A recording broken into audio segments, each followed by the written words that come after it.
Thank you for tuning in for Destined for Greatness podcast. I am your host, Devin Woods. I have a very, very special guest today.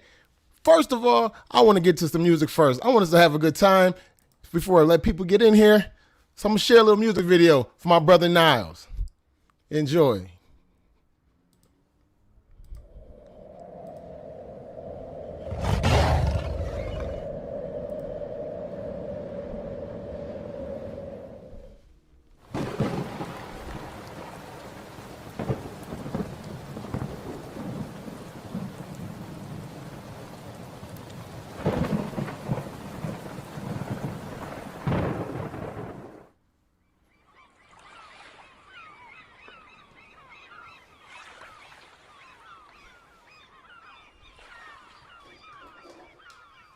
It's never too late to reach your dreams and goals.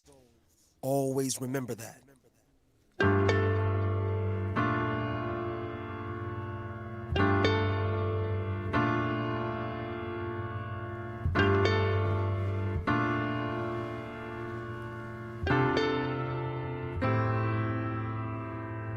Reflecting on my misery, I'm not the person that I used to be. I'm still connected to the kid in me. Sega Genesis, some Power Rangers in my memory. To Bone Thugs, middle school, I see life move faster and faster. Some sped fast and they clashed with disaster. Some lived the street life, saw death and was spared by the God. Now they are pastor. I passed up the fast lane. Could have had mad things in the black rains, but the cash rain, cause I trap in the rap game. But I would've lived a lie. I wanna be known for the better things in life. If I have fame, I'm on a quest to fulfill the best of my will. Making checks that's ain't nothing less than a mill. But if I have to change me, then I'd rather be broke, because my self-respect is for real. Regrets and tears, but I'm not going back no more.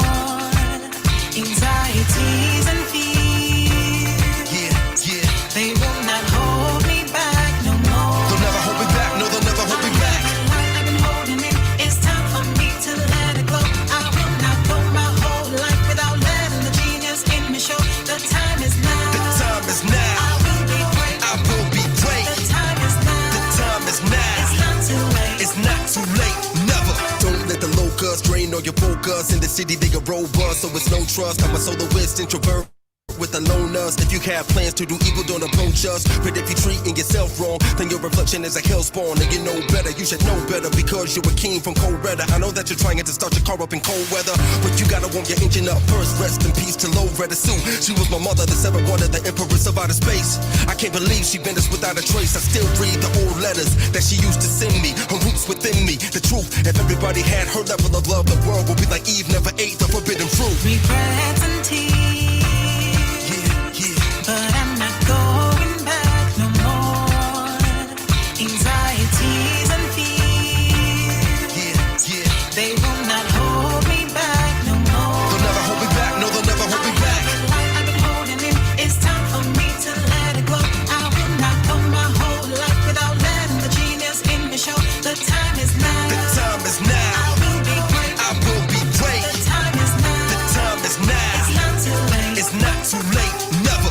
I'm going after my passion. No fear, no looking back, no relapse, no relaxing. Staying on task with my action. The devil forfeited, pound in the floor, asking what happened. If hip-hop went from doing backspins on the cardboard with graffiti on the train wall to a $1 company, then you could be the one to see your dreams on board to a max. Just imagine. Release the stress and redirect. You gotta believe you're blessed to be the best. You gotta defeat the hex and decompress, delete depression. Dreams in your deepest rest, you gotta bring them to life. Don't wait till your will's written, be a legend while you're still living. Make the whole world know your name, and for the rest of the world's existence you'll remain. Regrets and tears, but I'm not going back no more. I'm never going back. Anxieties and fears, they will not hold.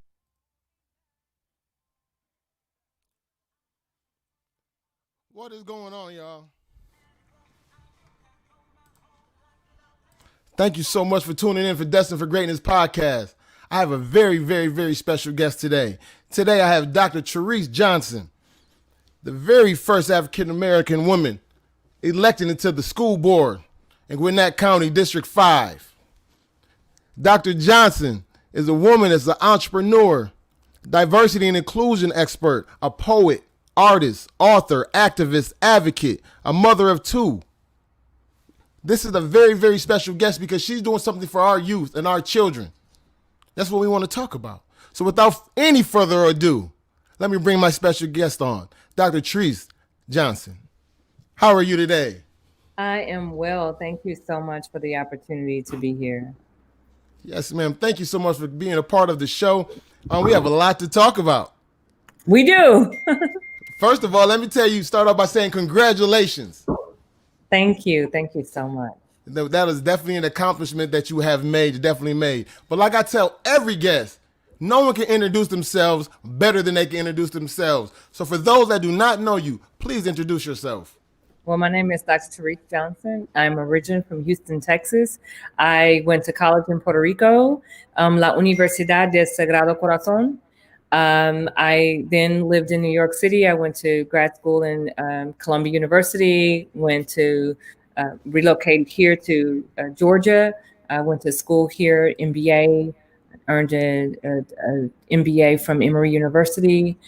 I also have quite a bit of work experience in corporate America, in the public sector, and in the educational sector as well.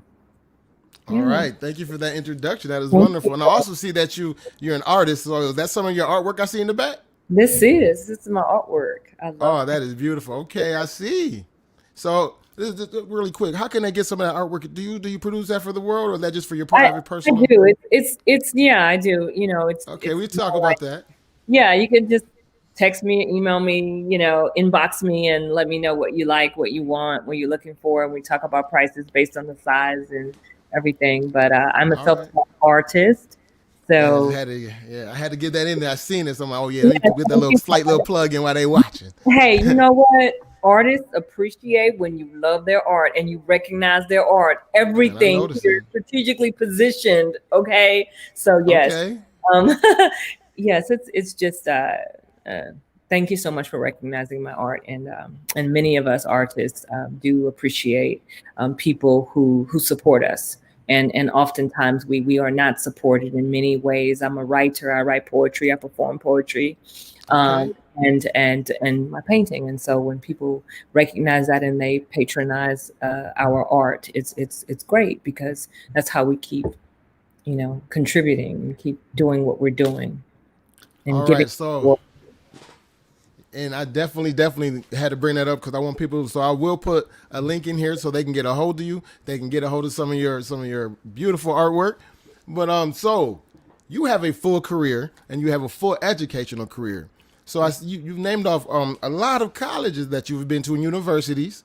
So let's start from the beginning. How did you get started on the path that you're on right now? Educational wise, like what is the first school that you went to when you graduated and you knew that you wanted to make a difference in this world? Let's see. I knew that I wanted to make a difference in this world because of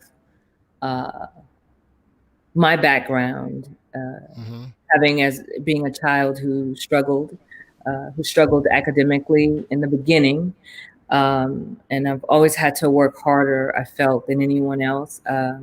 I had an IEP. At the time, they didn't call it IEP, but they would pull me out of class and I would go to special therapy to help me. And so I did that. And that experience helped me to see now in retrospection, right, as an adult, to see how valuable that was for me to be able to get the additional help and the support that I needed that public school was able to provide to me. I lived with my mother. I lived with my father. I lived with my grandmother. I was a ward of the court. I was homeless at a point in time. Wow. I lived by myself with my sisters. And, people ask, why did I go to Puerto Rico, and really my story about going to Puerto Rico is a story around this escapism and trying to find an opportunity to survive, and the idea of living on an island was an escape for me, in a way, a symbolic way to start over again and have some hope that in a new environment I can thrive. And I know, and from experience, and I can tell all of the people who are listening to this broadcast and the children who are listening to this broadcast, that you can never run away from your past. You can never run away from the pain and the experiences. You have to deal with it. And I'm saying this from experience, that, you know, it will follow you. And even though you change your environment in one way or another, it kind of creeps up. And it's so important for us to just kind of focus on, you know, surviving, yes. Changing environment is good for sure, because if I wouldn't have changed my environment, I don't know if I would be here today, honestly. Right? But changing my environment has allowed me to be able to, you know, and mentally kind of create a new space to start new, a new life, a new experience. And so my idea around going to Puerto Rico was that.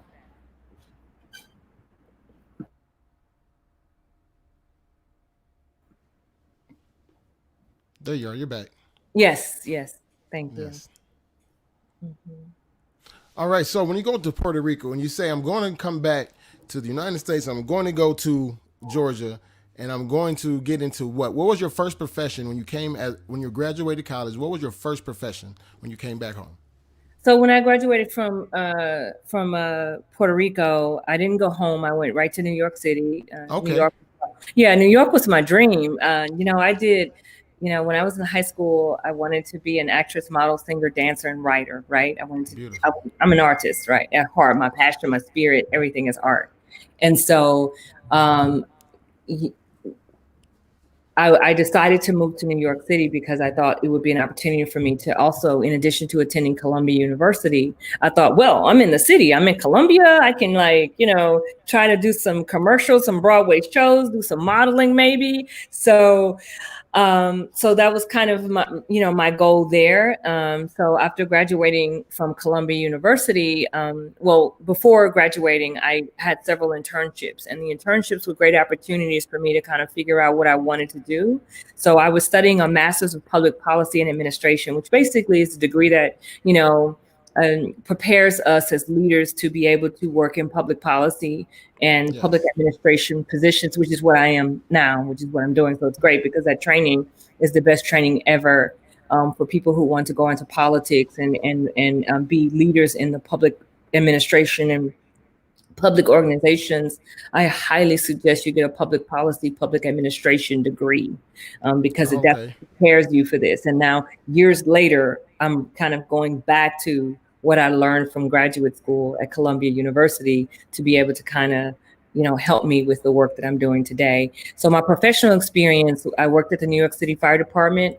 I worked at, I worked at JP Morgan Chase, business development, small business development program, supplier diversity program. But my greatest joy and my greatest experience in New York City, and really in any job I've ever had, has been working for the New York City Fire Department. I was director of diversity and recruitment, and it was a really challenging position. I was, you know, young Black woman, civilian, and I was in charge of basically replacing the ranks of the people who died after 9/11. And so we had this challenge of, we had all these people who just died. 343 firefighters passed away. And then I had to see that as, you know, okay, we have, you know, an opportunity here to diversify the ranks with more minorities, more Black, Latinx, Asian, and women. So that was sort of my charge, but it was on the heels of this tragedy, and who wants to work for the fire department when at that time, you know? And now all of a sudden, now you're trying to hire the Black folk, and it was just kind of like, no, it was challenging. It was challenging. I guarantee it was. But it was actually one of the greatest experiences I've ever had, to really learn about people and acceptance and differences and managing people who don't like you but still having to get the work done, and just realizing we have a goal here, we have a mission, Yes. and we're going to work together to make it happen. So yeah, that was my professional experience. New York City Fire Department, JP Morgan Chase in New York City, and I worked for Administration for Children's Services as well. Commissioner Nicholas Scopetta was the Commissioner of Administration for Children's Services, and he was also the Commissioner of the New York City Fire Department. And I have a lot of respect and admiration for him. He's now long gone and deceased, but he did some great work. So yeah. All right. So that's great work. So on to where we kind of are now, right? So right now, what is the position that you hold right now with Gwinnett County? So right now I am the representative for District 5, Gwinnett County Public Schools. I'm also a preschool teacher. I have a small preschool called Global Purpose Academy. And I also have a small independent consulting organization, and I do diversity training, diversity, equity, social justice, inclusion training, online, in person. And the training I do is really sort of part of the work that I'm committed to doing now. Sorry about that. I'm turning off my ringer, but it's part of the work that I'm committing to doing now in our school system, is really creating a school system and advocating for a system that is equitable and a system that is an anti-racist system. And that takes time, of course, but there's a lot of work that needs to be done to recreate a system that wasn't necessarily built for people who look like me, but trying to make sure that everyone has what they need to be successful, to thrive. That's a great segue into the question. Being that you said that you do feel like there might have been a racist background, maybe in some of the history of that, and you're saying that you're coming to break that monotony a little bit of that situation. Do you ever feel attacked being a new board member and being the first Black woman in this position in Gwinnett? Do you ever feel any extra pressures or anything like that since you've gotten your new position? Absolutely. There's a lot of hate. Yeah. And here's what I understand. And I understand that people fear change. And change is scary for some people. Mm-hmm. There has been misinformation, myths that have been shared online, social media, videos, and so forth, misrepresentations. And all of those things feed into this narrative of fear, and it creates this machine of propaganda that makes people feel like, you should be feared, that you are a stranger, you are the most dangerous person ever in the county. And so with that comes hate. So like ignorance feeds hate. Yes. And if we can just kind of break away the ignorance, and ignorance, I mean, not knowing, right? Not in a bad way. It's just, you just don't know me, or just you don't know who I am. When you get to know who people really are, then you understand why they make certain decisions. When you get to know the story and the past experience of who they are and what they went through, then maybe you will understand why they make certain decisions, or why they advocate for certain things. And so I feel like there's been a lot of just misinformation and propaganda that unfortunately has created some hate, and has created this experience that hasn't been very welcoming for me. No, it has not. It's been challenging for sure, but I know why I'm here. I'm a resilient person. I have a legacy and a history and a genetic code that is built into me, that I'm a fighter. Yeah. So you don't understand me, but get to know me. When you get to know me, you understand that, that's why I wanted to give you this opportunity. Yeah, that's why I wanted to give you this opportunity to come on here. So to let people know you a little bit. Some people just are judging you off of appearance or hearsay. They haven't really heard from Dr. Tarece at all. So speaking of that, so people are watching right now. What are some of your goals that you hope to have in place as a board member in the 5th District? Right. That's a great question. Well, the first thing is, I'm committed to diversity representation, and I want to ensure that we have equitable processes and practices in our school system. So I would like to ensure that our school system has a curriculum that includes ethnic studies, that teaches and embraces the true historical facts of our nation, Yes. that celebrates the beauty and the richness, the cultural richness of people who are Asian, Latinx, Black, Native American, and the Pacific Islanders, and just really teaching our students about ethnic studies, because when we can understand others, that's combating the ignorance piece. Yes. Then fear dissipates, and when fear dissipates, then we become more tolerable and more empathetic, and we were able to really manage through differences and manage through disagreements, because we learn and we build the skills of understanding. I'm committed to early literacy programming. So I would love for our schools to have universal pre-K programming in all of our schools. I would love tutoring and after-school programming, possibly even before-school programming, where we help students with their academically,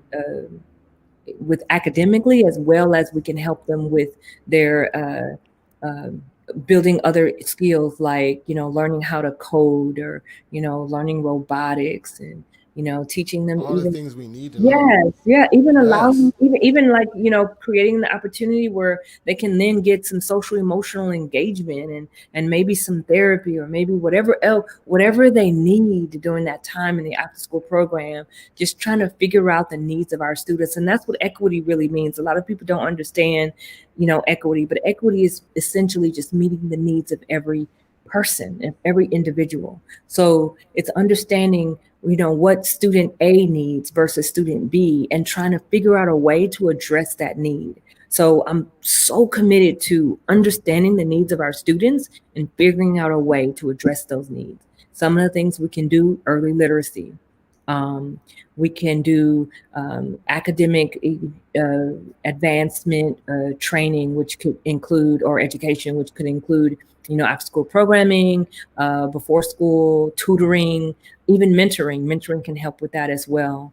And I'm also really committed to a representation around our Latinx population, and ensuring that we have more ESOL certified teachers, bilingual teachers. My district, District 5, has a significant population of Latinx people who speak Spanish as a first language, English as a second language, and so we have some opportunities there to ensure that we're meeting their needs. So I'm committed to ensuring there's representation and to address the needs of our Latinx population as well here in District 5. That's very important, and it's crazy how your whole career kind of went full circle from where you studied at and learning the language and different cultures, and to come back home and be able to implement that into the systems. So right now, a lot of people right now are attacking teachers. Right now, teachers are kind of being attacked, and a lot of parents are saying, these friends of mine I'm speaking of, that they feel like they're doing the teaching. A lot of parents say, "Where's my check?" I feel like that this digital learning is not for me. The kids need to be back in school right now. So how do you feel right now about the students being in person versus digital in this time of the pandemic? Yeah. First, I'm going to say this. My children are both digital learners. Okay. As a choice I made as a mother, and I care about the safety and well-being of my children, but I also understand there are risks with my children being at home, right? And those risks could be social risks, could be academic risks. They're not performing as well as maybe they would, in person. But at the end of the day, I need my children alive more than anything else. And the risk for me, for their lives isn't as great as it is for me to sacrifice their grades or, but as best as I can, I want to make sure that I'm addressing their social emotional needs. And so, maybe they're not, in sports, or maybe they're not, engaging as much with their friends, physically, but they are more so online. They're FaceTiming their friends, and they're chatting, and they're laughing, and they're playing games with their friends. So it's more of this virtual experience for them. But I think for many kids who are digital learners, there are challenges, with isolation, and challenges with, the social emotional piece. And we also have the same, or similar challenges with kids who are in person. I support teacher choice, and I support parent-student choice. And teacher choice is for the teachers who feel like they want to be in school and they want to teach in person, go ahead, do that. There are students who need to have that experience, that in-person learning, but we have to do it in a safe way. And that safe way is masking up, it's social distancing, it's doing what we can to ensure that outside of the school system, we're living and doing what is right to ensure that we don't bring COVID in our system, right? In our learning environment. For the teachers who want to teach virtually, and our students and parents who feel comfortable with the virtual experience, that's fair too. That's the safest, most comfortable way for people to feel like they can get what they need, the learning they need, and they can also feel like they're safe in the comfort of their home. And that's really, really important. So I just support teacher choice and student choice.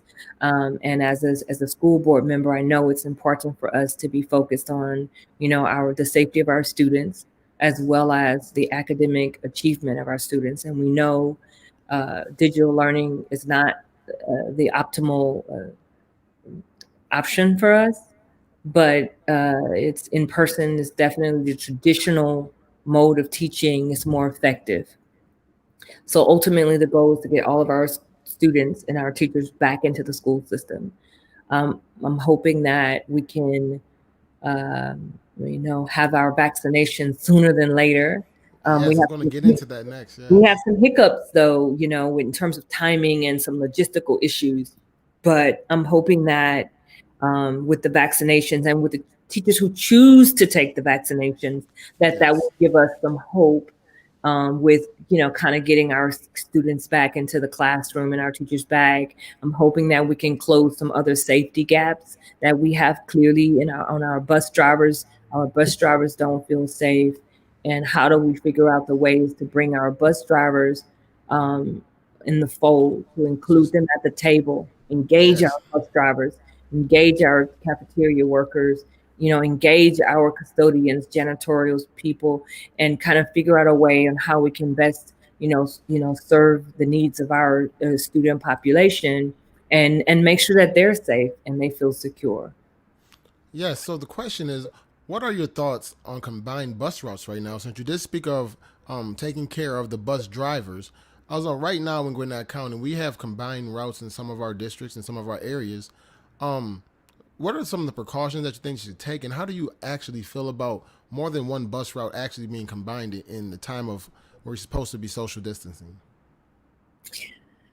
Ooh, you just open up a can of worms. That is one of my biggest issues. The buses. Yeah, let's talk about it. Yes. So, first of all, I want to say I recognize all of our bus drivers. Thank you all so much for what Thank you all. We all appreciate you. They are risking their lives driving our children around, and they are not adequately provided with the safety measures. Speaking with some of them, they want and need plexiglass surrounding them so they can feel, safe and protected, because a lot of kids are asymptomatic. And And so we have bus drivers who are retired. Some of them are elderly people, and some of them aren't. But they don't. All of them don't feel safe. We have ventilation issues. We have now it's cold. The kids are freezing with the windows down. So all buses aren't necessarily ventilated in the way that they could be to ensure safety. How can you social distance when you're combining routes? I mean, how can you social distance when, you're picking up all these kids from, different, schools. And Exactly. then when you think about contact tracing, it creates it's a fiasco, frankly, because, you have students from different schools who are on the same bus. And then they go and one student on one bus that's not ventilated, that's maybe, kids are social, they're talking, they're not even really able to social distance. They have like assigned seating, but they're not really 6 feet apart. So they're talking and, laughing. And of course, the risk of them passing COVID either to the bus driver or to other students is very, very real. And so then they go to their respective schools and their classes, and they could carry the virus and give it to a teacher, right? Because many kids are asymptomatic. So when we talk about, we don't have a lot of, COVID cases, well, that's an interesting, point. One of the things we must recognize is that, a lot of kids are asymptomatic, especially the younger kids, elementary school kids, but they're spreaders. They can still give it to an adult. And we also must recognize that there isn't a lot of transparency around the numbers, and even people reporting accurately, and parents sending their kids to school. And there's just those sort of some transparency issues there that many people just don't trust the data. And so I just can say, I don't know. All I can say is you look at the community spread and you see that we're above 25%. Yes, we are. And then you can guesstimate if Gwinnett County Public School is the largest employer in Gwinnett County, and Gwinnett is at a 25% rate, our students and our parents, our teachers are part of this big, greater, larger community. It's shocking, frankly. It doesn't make sense to me to connect. And that's why GCP is the largest employer, and you have a Gwinnett County that's 25% positivity rate, and it's not impacting the schools. I just can't believe that. Not when GCPS is one of the largest employers in our county. Now, like you said, that was a can of worms, because that goes in. You can go to so many layers from that right there. So many numbers. So many layers. So speaking of numbers, I'm looking at some recent numbers right here, and right now in Gwinnett County, close contact, we have 60 staff members, 727 students, 787 total. Positive cases, 31. 77 students, 108 total. Suspected cases, 18, 38 students, and 56 total. So that totals the students. I have 842 and the staff 109, which totals of 951. Those are some of the numbers, and some people don't believe those, like you said, for the reasons of people not reporting. Those numbers are high alone without having everything together. That alone. So that goes right into the question. How do you feel? Do you really think right now 1 week of digital learning is really going to help in the long term? Let me say this. Originally, we requested, Karen and I in Everton, we requested for 2 weeks right after the holidays, hoping that if we can, knowing how Gwinnett County is a large part of the community, if we can kind of, go all digital for 2 weeks after the holidays, then maybe it would help with the community positivity rates and bring it down so we can get back in person, right? But what happened was we advocated for that, and it was not approved or supported by our superintendent. So we ended up, having a week of more exposure, and we could have avoided that, certainly. But it is what it is. We unfortunately, had a death, and this was before January 4th. But as a result of our decisions, it's I don't want anyone. I'm trying to be careful with my words. I don't want anyone to die. One death is one too many. Correct. And the question that you asked me is 1 week enough? And I can say we originally asked for 2 weeks, and we are where we are today because those 2 weeks originally from the surge were maybe we wouldn't be in the position at such high numbers if we would have just closed right after the holidays. The numbers are there, they are what they are, but maybe they wouldn't be as high as they are if we had just gone digital as we requested through the 19th and examined the numbers, hopefully got our rates down. And then that would have given us time to create a pandemic task force where we include teachers, bus drivers, cafeteria workers, janitors, include them at the table to be able to make collective decisions around when we go back, what thresholds are, what threshold scenarios does that look like? And just getting them at the table and collaborating with them is just so critically important to me. And, so you asked me, is 1 week enough? It's actually 4 days. You look at it that way because they have the holiday week. Right. So we originally asked for 2 weeks and or positioned 2 weeks and we have 4 days. So I hope that people can just stay home the 4 days, and then we can get the positivity rates down. And is 4 days enough? I don't think so. So no, you definitely don't think so if you were originally trying for the 2 weeks and it was shut down. But that's what importance of the community being a part of these decisions, just their voices being so important. We have to all make our voice loud, and that's why I have this platform so students, teachers, faculty, board members, everyone can have a voice, because what I'm trying to do here is give people like you a platform that would never really have a chance to talk to you one-on-one, right? Mm-hmm. Because you do a lot of active work. They can get a hold of you, but you do a lot of active work. So my other question right now, with the COVID task force right now, Gain, you said bus drivers are being involved, teachers, and who else will be involved in this?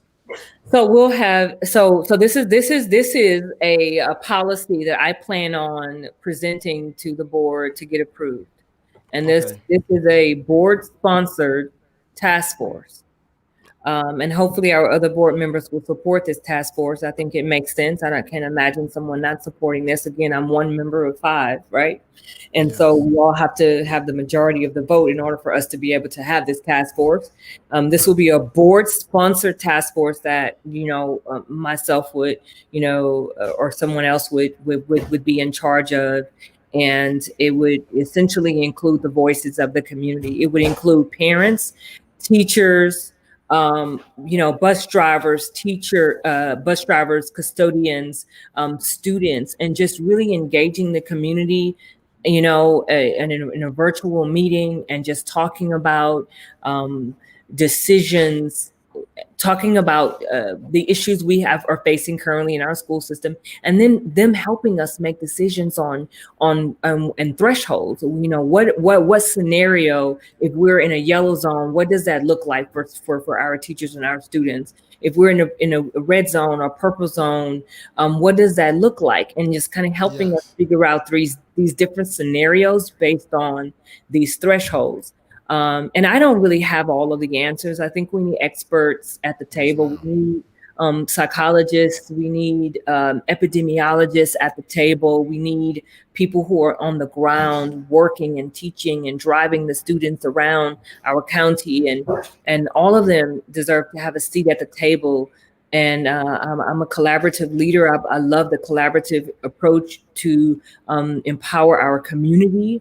And I think they all deserve a voice and a seat at the table to help us make these decisions. And we as board members should support what they bring to us, because they're the ones on the field doing the work. Yes, Correct. I think that is an awesome idea to have that task force. I definitely hope there's no, there's nobody going against it or voting against it, that it goes through smooth, because like you said, the bus drivers, the teachers, their voice is just as important. It's not five people can't make the decision of a whole community. No, What they can do, so what they can do is take the advice of the community, and what we can do is come together collectively to try to find something that we can work with, because no one's always, you know what I'm saying, agree in a democracy. But at the same time, this is how you have to handle it, is come together in a task force way. So my next question that I have for you right now, that is really on a lot of people's mind, there are a number of teachers right now in Gwinnett County that are out with COVID-19, and they're still having to work from home even if they have the virus. What are your thoughts about that? Well, I thought they should have stayed home. I was surprised to read the paper to know also that they were required to work from home. I mean, I'm sorry, required to go into work, especially when our focus is to reduce the rate of the positivity rate, and part of that also includes the contact rate or possibility of getting COVID in the school system with other teachers as well.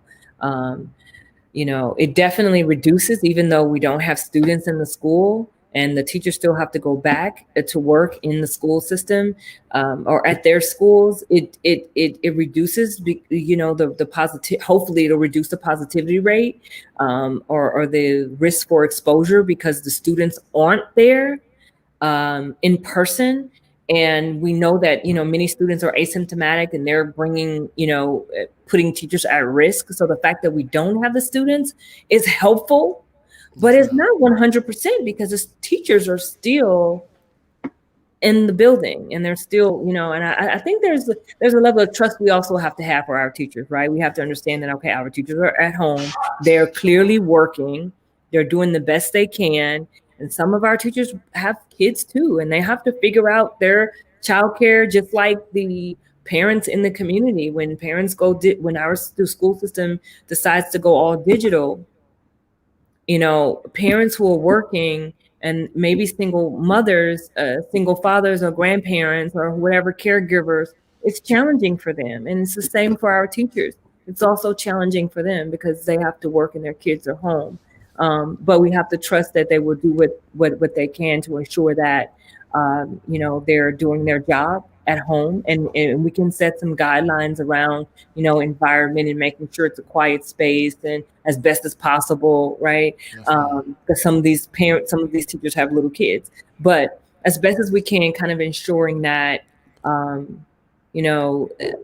we provide some guidelines around them being able to work from home safely.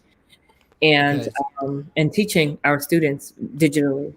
Yeah, so I mean, what about the teachers that are actually sick? They're actually at home and they're actually still having to get online and teach from home this in-person students.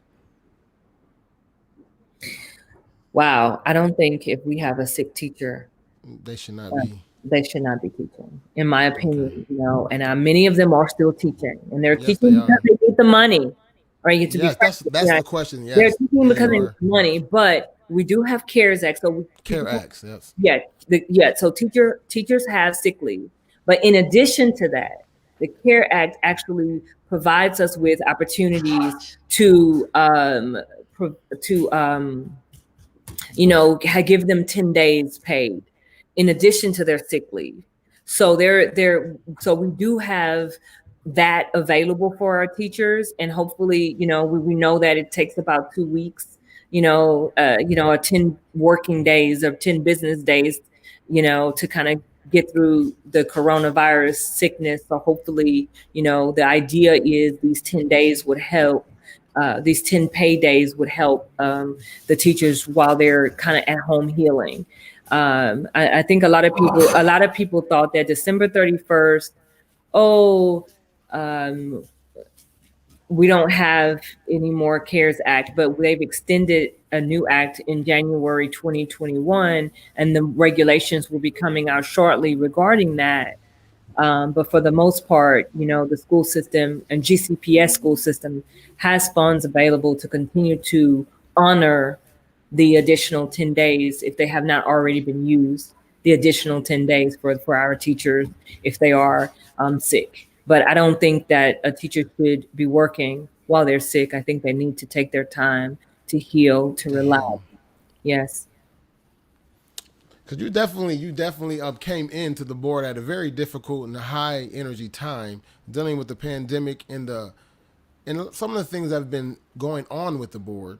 When it comes down to the superintendent, I had made some comments to some guests that I had on here, to Mr. Brian Westlake. Shout out to Brian Westlake and Rachel Ash. They have definitely been on my show and definitely showed me some love. I wouldn't be here with you if it wasn't for them. I love them. I love them. I love them too. They definitely helped me. So having teachers like that working with the board is what the type of energy that we need in our community. Do you agree?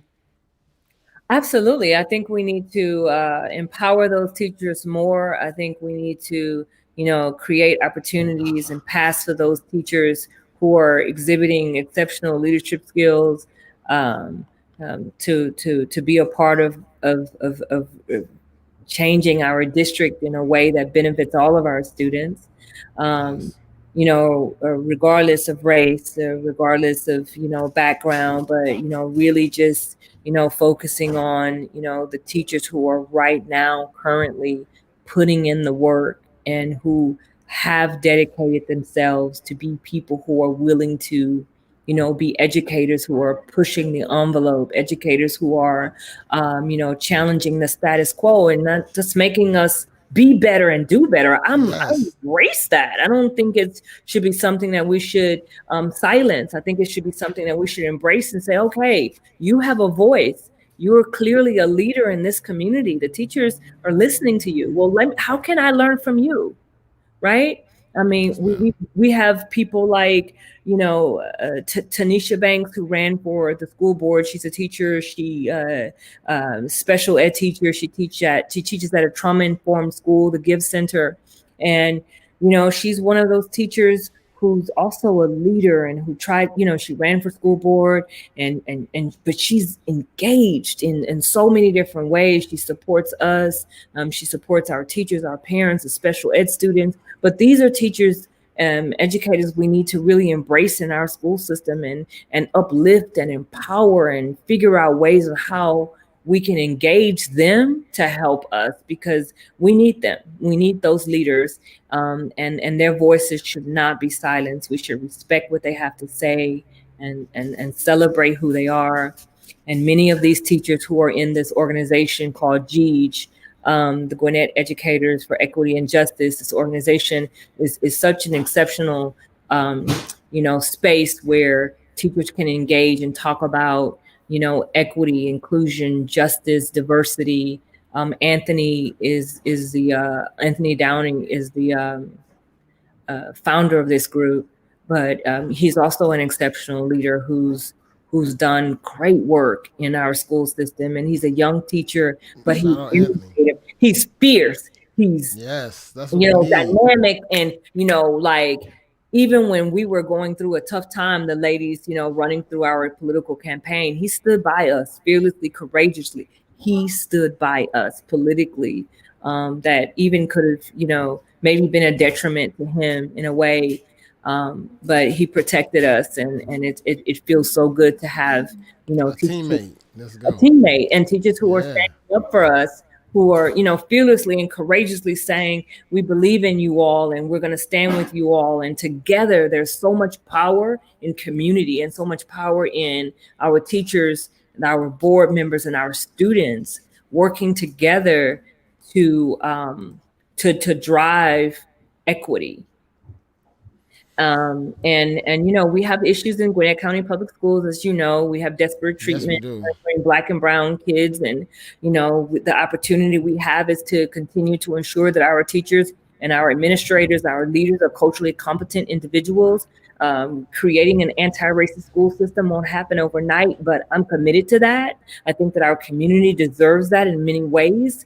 And so, we all have biases, right? And so, starting the process of, this, anti-racism, anti-Blackness training, and conscious building will help to ensure that all of our kids get what they want, because it not only benefits the Black and brown kids, but it also benefits our white kids as well, right? Yes. We often talk about, diversity, and people think it's only just about race, or it's only benefiting, Black and brown kids, but it benefits all of us. It's so important for all of us to learn as much as we can about humanity, about differences, about celebrating and respecting and appreciating people who don't look like us. So saying all of that, that is an awesome message. And it's also, since you are the second African American to ever be voted onto the board, the first being Everton Blair, do you work closely with him, and do you guys have any plans for the future? Because that's great that we have that diversity now, with having 5 members and having like our newest member that is of mixed descent, of Asian and Black descent, and having Everton Blair, Black man, and having Dr. Tarece, first Black woman. So do you think adding the 3 dynamics, do you think that would help in the future, going towards the future in Gwinnett County, having a diverse board? Absolutely. I think all the dimensions of diversity definitely benefits our community. It benefits our board. Whenever we have people who can bring their experiences, their background, their educational learning to the table, and we can debate, and we can maybe even have disagreements, but even in that, there's so much opportunity to innovate.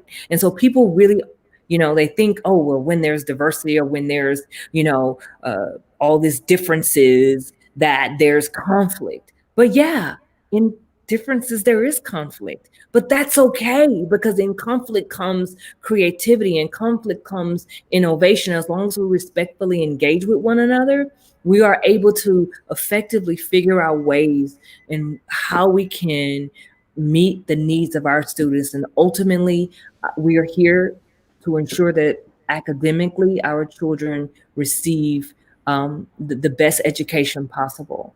And we all can agree that that's our common goal, that's our purpose.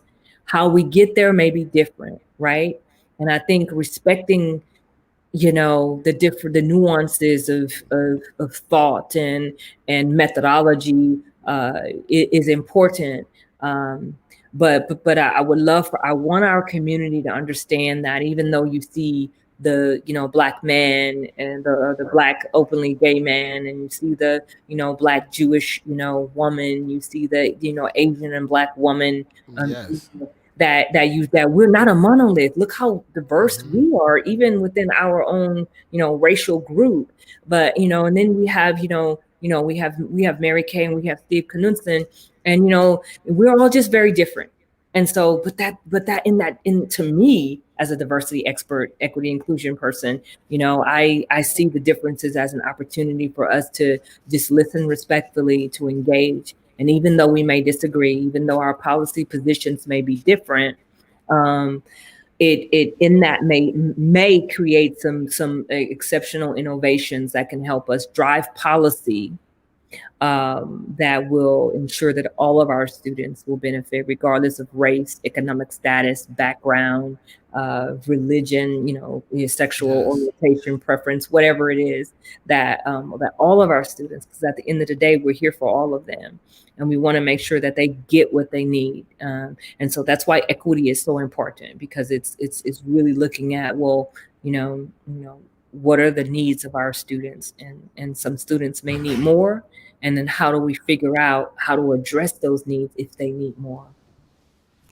I am so glad that you had the time out of your busy schedule to come on the Destined for Greatness platform to share your story of how you got here, let the people know you that do not know you, for you to give some of your insight of your plans in the future, and also show them some of that beautiful artwork that you have in the back. Thank you. All right. I definitely will. Is there anything else that you would like to share? Like this time, I'd like for you to share anything that you would like to get off your chest, anything you would like to say to the community at this time. The floor is yours, Dr. Tarece. Okay, well, I do want to share.